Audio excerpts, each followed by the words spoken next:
মাকে কিছু বলার আগে হাজারবার চিন্তা করবেন আপনি কাকে কি বলছেন। একজন মা তার সন্তানের জন্য বেস্টটাই চায়।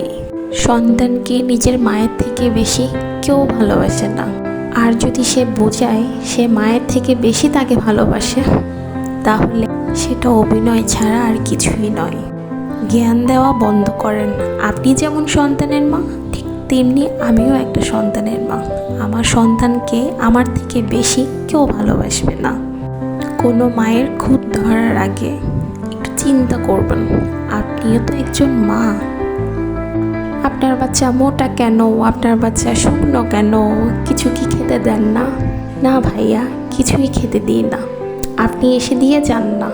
এত বড় বড় কথা কেন বলেন? খুব ইচ্ছে করে ওইসব লোকদের মুখের উপরে এইভাবে কথাটা বলে দিই, কিন্তু পারি না। কিন্তু কি জানেন, পারা উচিত আমাদের।